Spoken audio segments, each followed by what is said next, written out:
Bienvenue à tous dans l'invité de la rédaction. Le street art et le pop art associés aux motifs et masques traditionnels ivoiriens donnent une touche singulière à ses œuvres. Il essaie d'établir dans ses créations ce syncrétisme religieux dans lequel baignent les Africains. Artiste plasticien ivoirien, diplômé de l'École nationale des beaux-arts d'Abidjan, il s'inspire de la culture urbaine de la ville d'Abidjan ainsi que des influences acquises au cours de ses voyages et formations. Pour parler de street art et de pop art, nous recevons Albéric Kwasi alias Alberto. Bienvenue. Merci.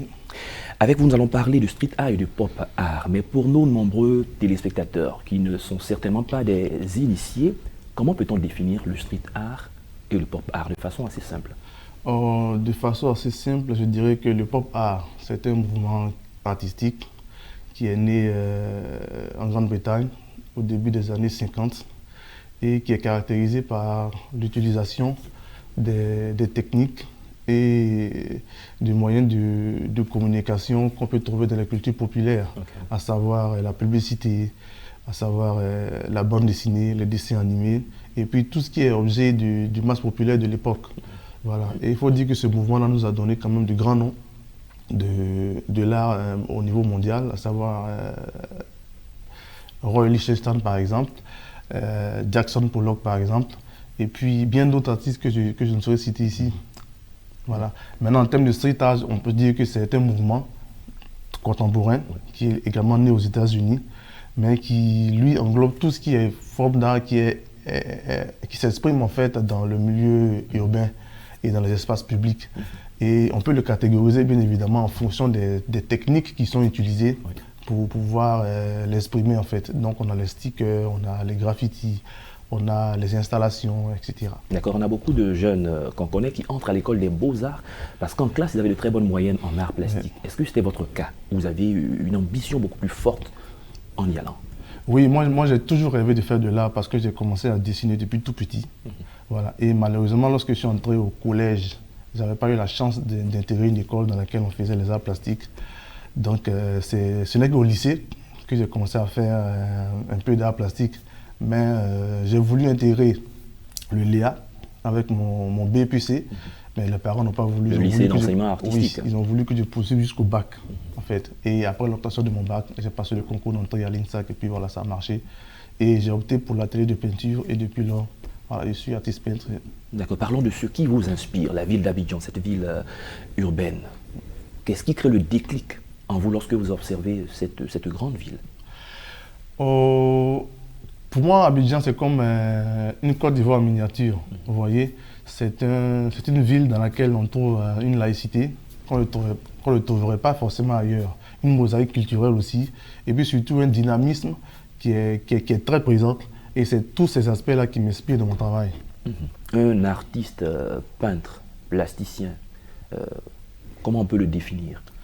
Un artiste peintre. Tout le monde, beaucoup de personnes qui utilisent la peinture, font des tableaux. Est-ce qu'il y a une différence entre vous, votre corporation, avec tous ceux qui s'essaient à la peinture quand même?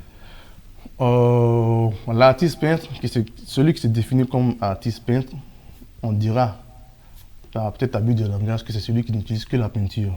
Mais le plasticien, lui, se sent libre de toucher à tout, que ce soit la peinture, que ce soit la sculpture. Il fait en fait un voyage entre les différentes formes d'expression qui sont possibles en fait dans le domaine des arts. D'accord, parlons justement de voyage, mais pas cette fois-ci dans les différentes formes d'expression.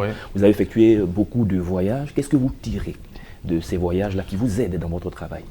Oui, vous savez, en tant qu'artiste, il est important de voyager, d'aller voir sous d'autres cieux ce qui se fait, de chercher aussi des collaborations en fait. Donc de ces voyages-là, il y a eu beaucoup de collaborations, beaucoup d'amitiés qui se sont liées. Et puis il y a eu beaucoup d'expériences aussi acquises parce qu'il y a par exemple des matériaux qu'on ne trouve pas forcément dans son pays dans lequel on évolue, qu'on peut retrouver ailleurs et qui peut être intéressant en fait dans notre recherche technique en tant qu'artiste.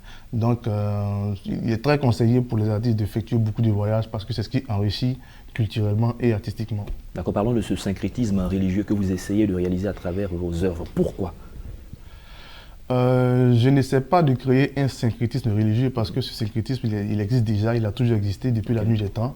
Il s'est même déporté au-delà des frontières du continent africain. Quand on prend la santeria à Cuba, qui est une religion qui fait bien le mix entre les cultes religieux traditionnels africains et puis la religion chrétienne. Donc il a toujours existé, mais moi, ce qui me motive en tant qu'artiste, c'est d'aller au contact de ces gens-là et puis d'essayer de tirer en fait les arguments qui leur permettent de prendre cette position-là. Cette position qui est de mixer en fait ces deux formes religieuses. Et c'est, comme on est dans le domaine religieux, je parlerai de témoignages, c'est les différents témoignages que je reçois de part et d'autre. Les retours que vous avez. Effectivement, les retours qui me permettent en fait de faire mes compositions. Et puis voilà, de montrer ce que je sais faire. D'accord, pour le commun des mortels, comment regarder une œuvre artistique? Vous avez réalisé une œuvre, on voit un masque par exemple sur la tête de quelqu'un, Ouais. celui qui regarde le tableau. Est-ce que vous avez une orientation à lui donner quant au sens que cela dégage? Moi particulièrement, ma démarche n'est pas d'orienter totalement le spectateur, mais c'est de l'orienter partiellement. Parce qu'il est important pour moi que chacun puisse se retrouver à travers les iconographies que j'utilise dans mes tableaux. Il est important que chacun puisse interpréter à sa façon aussi. Et comme je l'ai dit, se retrouver en fait dans le tableau. Parce que moi, ma démarche n'est pas de juger le choix religieux de chacun. C'est essayer de comprendre en fait les motivations qui animent tout un chacun. Quel pourrait être l'impact d'un tableau, d'une œuvre que vous avez réalisée sur celui qui l'achète, lorsqu'il met cette œuvre dans son salon, dans son bureau? Oui. Alors je dirais que c'est sans doute le questionnement et puis l'envie aussi d'avoir une œuvre peut-être qui apaise celui à la maison. Vous voyez, quand j'expose mon travail, la première réaction des gens, c'est « Pourquoi tu fais ça ?» Parce que ça m'interpelle, ça me fait réfléchir. En fait, c'est le but, c'est d'amener le spectateur à réfléchir, à revoir en fait, si possible, la position qu'il occupe par rapport à sa notion de divinité. Donc nous, en tant qu'Africains, on a eu nos cultes. Et puis après, l'Occident est venu avec d'autres cultes religieux. Il y a des fois où les différents cultes se ressemblent, mais toujours est-il qu'il y a un culte qui est diabolisé par rapport à l'autre. Donc est-ce qu'il est totalement diabolisé ou est-ce qu'il y a des éléments qu'on peut puiser en fait et puis garder l'essence même de notre culture. Donc c'est un peu cela que je développe. Qu'en est-il du marché de consommation? Est-ce que vous produisez, vous réalisez pour le marché local, pour les Africains, pour les Ivoiriens ou pour l'Occident? Est-ce qu'on vend bien ici? Principalement, c'est pour les Africains, parce que le message est destiné aux jeunes Africains même notamment. On a l'impression que c'est les autres qui achètent beaucoup plus que les jeunes Africains. Bon, malheureusement, c'est un constat, mais toujours est-il qu'un artiste, il appartient au monde, il n'appartient pas forcément à son pays ou à son continent. Quand il fait une œuvre, il s'adresse en général au monde, mais moi, j'ai fait le choix de m'adresser aux Africains, mais toujours est-il que de par le message que je véhicule ou la thématique que j'aborde, mais bien évidemment, ça peut intéresser tout le monde. Et en ce moment, vous travaillez sur un grand projet, une sorte d'une fresque?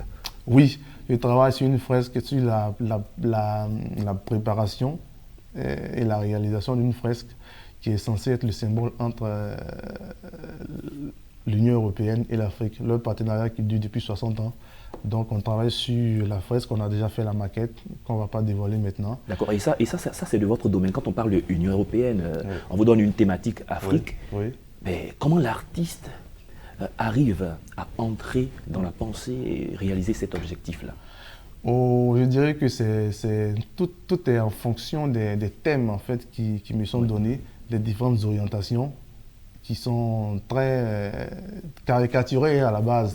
Et c'est à moi maintenant, en tant qu'artiste, de réfléchir à comment présenter au mieux, graphiquement, ces différents aspects que veut le commanditaire. Et puis ensuite, passer à la réalisation. Est-ce que vous avez une œuvre qui vous est tellement chère, comme une sorte de bébé préféré, que vous présentez un peu partout où vous partez? Oui, il y a une œuvre qui est exposée actuellement au musée d'Abobo, au MUCAT, qui est pratiquement ma préférée. Et celle-là, elle est très souvent exposée, mais je ne la vends pas. Voilà. Et je ne sais pas pourquoi elle m'accroche, mais je ne sais pas, mais c'est comme ça. Mais vous l'exposez pour qu'on regarde, mais on veut l'acheter. On regarde, pour qu'on regarde le parcours, parce que au fur et à mesure que j'ai évolué, au fil des années, j'ai enrichi mon écriture, j'ai enrichi mon style. Donc il y a eu des époques en fait dans mon travail, ou des périodes je dirais. Donc cette œuvre-là fait partie d'une période bien précise qui en fait, je l'ai appelée Au départ. C'est le titre de l'œuvre parce que au départ, pourquoi? Parce que c'est à partir de cette œuvre que j'ai développé beaucoup de choses. Donc elle est comme un symbole pour moi. D'accord, et sera un symbole qui va vous pousser, vous catapulter dans votre métier. Merci Albéric Kouassi, alias Alberto, d'être passé sur notre plateau. Je rappelle que vous êtes artiste plasticien, avec vous nous allons parler d'art plastique, une sorte d'association de street art et de pop art. Bon vent à vous. Merci. C'est la fin de cette émission. Merci à tous de l'avoir suivi. Excellente suite de nos programmes sur Medi 1.